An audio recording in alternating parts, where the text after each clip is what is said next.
distant lover. Hi guys, welcome back and let's get it on.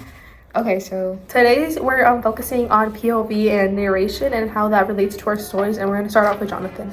Okay, so my book has developed quite a bit since we left off. So Little Dog, who was maybe like 8 or 9 in the past few iterations, has grown and now he's like 14 or 15. And so at the ripe age of 14, he gets his first job at a tobacco farm. He's getting up every day at 6, 5 days a week, and biking an hour to a tobacco farm so he can get paid $9 an hour under the table because they can't actually hire a 14-year-old. So while he's doing that, it's seasonal, and he's seeing all these like older men getting like trying to build up money for their livelihoods and stuff. And while he's there, their boss, Buford, and his grandson are coming to work. And so his grandson Trevor and Little Dog get to know each other, get acquainted, and some sparks start to fly. And pretty soon, they're listening to a Patriots game one night, abandoned in a barn house, and he feels something pressing against him. Okay, anyway, so they're in this barn house one night, they end up touching, and then a sexual relationship develops between the two boys.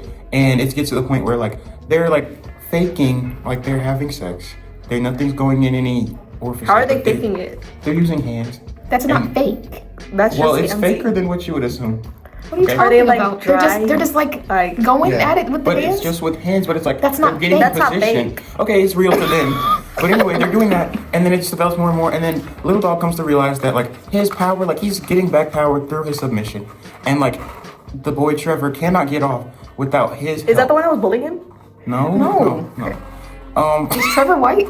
Trevor is white because the guy that works over all the guys is white, and he's also really realizing at the same time because Wait. while all this is happening, they're like smoking weed together and they're doing like fentanyl patches and like OxyContin. Yeah, it's a lot of stuff happening. But the biggest thing is like he's realizing the difference between him because they get to like do all this stuff in his broken down like mobile home room, and Little Dog's thinking like I can never do this in my cramped apartment. Like Jesus, all my family's on top of each other. And then also Trevor really loves like playing with guns and stuff, and he's just realizing how much freedom you have as an American boy that he doesn't get to experience. My book has been really lame recently, so y'all are gonna get like the lame in-depth version of my book. So basically, since we're talking about narration, my book is in first person limited, so you can only see my main character's thoughts. I was calling him Ralph last time. That's not his name. I thought that was his name, but it's not. He's just a guy. Like really, he never got a name, so he's just narrator. Sorry.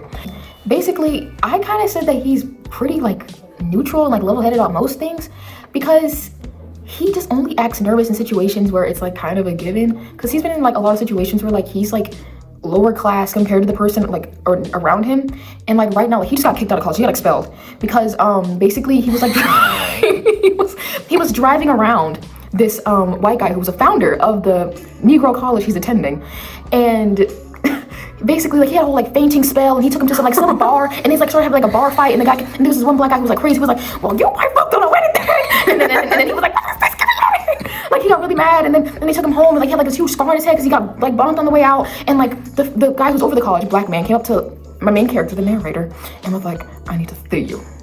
And they and they talk, and he's like, okay, you're expelled.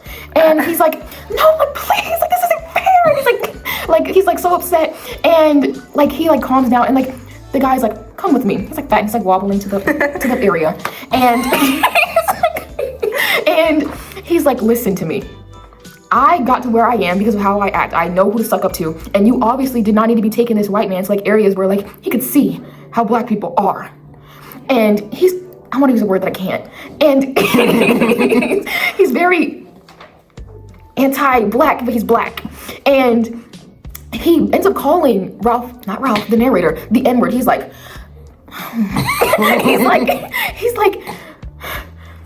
you N-words can't like act like that, and like you have to understand this is just built for the white man. And in that moment, I think that was the first time we really got to see him be like actually pissed, like the narrator, because he's only ever heard that word like used by white people to like undermine black people in that way. Like of course black people say the N-word, but it's not like in a way where they're like talking down like white people do with the N-word.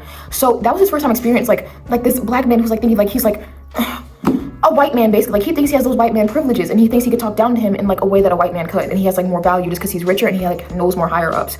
So like that was the first time we really saw him like get angry, because he's like realizing how messed up the system is, like how as a black man, if you have like the right resources or like the right connections, and you basically are like not a white man, but you to the black community, you're like basically another oppressor, like you're an oppressor in your own community.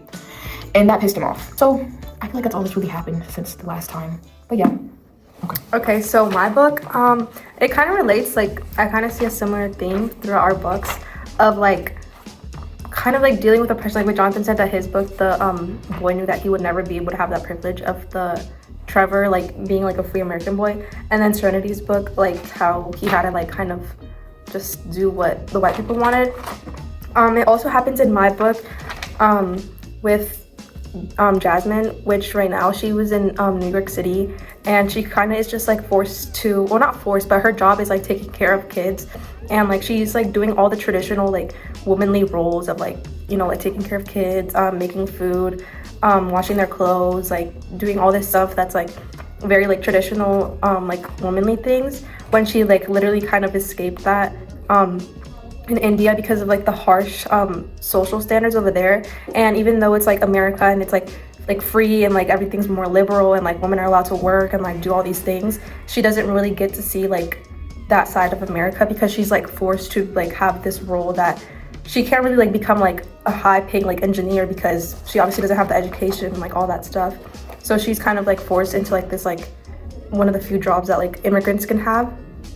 And I think the first person, since we're talking about narration, it's really important because my character, she changes her name throughout the book like 6 times, I think, and she changes it from every like place that she travels to, like when she was first in Punjab, then in Florida, New York City, and then finally now in Manhattan, and then finally down in Iowa. And it just keeps getting like, it went all the way from Jasmine to like Jazzy to Jane. And like the quote that I chose is, I have a different husband for, or I have a different name for every husband that I had. And I think that goes along with the first person thing, because like even though she's getting a different husband every single time, she's still like doing the exact same thing. Like it's not, her routine isn't changing of like her changing her entire like aesthetic, personality, like all the things of, especially like location wise, like when she was in New York, she didn't have like as many thoughts of like going back to home because she was so busy and all that stuff. But like now that she's in Iowa, she like has more time to reflect, and she's thinking of her first husband Pakesh, which was like her only real love, her true love, because he actually like supported like women's rights and all that stuff. But yeah, in these past few chapters, she's just kind of been like thinking on and off about like her past life and how she never really got the like true, like she says, like she talks about a lot of different immigrants, not just like Indian immigrants. She like goes into depth about like people from like South America, Africa, and she just says like how all of their cultures are so different, and like she's never gonna like truly bond with someone with her same culture, but they'll still share like such similar experiences and all that stuff. Thanks for watching. See you next week when we get it on.